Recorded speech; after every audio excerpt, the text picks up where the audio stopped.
Hello everybody, how's it going? My name is Thor Young. I'm a moderator at Bear Bull Traders, and I would like to do a little bit of a recap for you today on my trades. Today I want to talk about Kangaroo pivots, and I want to talk about ranges and how specifically to survive Kangaroo days. Right now, when I say a Kangaroo day, you guys know what I'm talking about, right? We know about bull markets, we know about bear markets, but we don't often talk about the elusive Kangaroo market. Now, Kangaroo markets are a pain, and they are where most traders lose their money, right? A lot of traders are momentum traders, and they struggle highly during non-trending days like chop days, or like I call them, Kangaroo days, which is going to mean they're going to bounce a lot.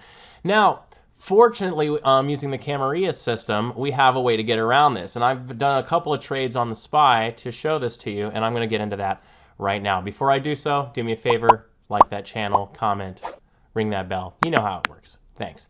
All right, so on to the trade. So if you can see down here on my SPY trade, you'll notice that we're down here at S3.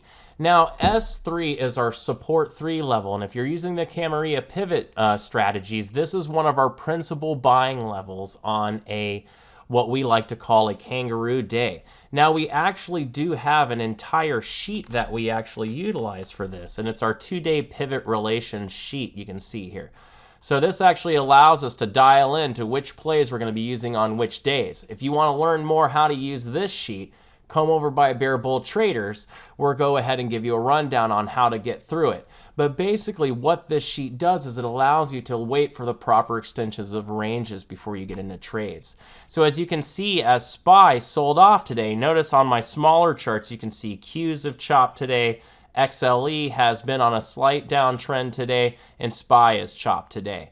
So the only thing we can really do on these plays today is to buy at the lows and play on the range back up, because that gives us our best opportunity that we can have here.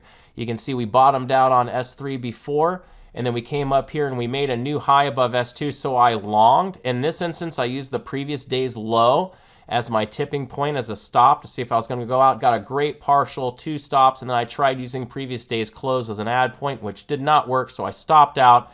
I let it come all the way back down to the bottom of the range. See, and here's that key. Here's where the Camarillas really help you out, right? I'm not FOMOing here. This is a whole new play. I had to wait for it to come all the way down. It threw a nice high volume hammer here, 1, then 2, then made some new highs. I'm long, right, with a new low below 372.50.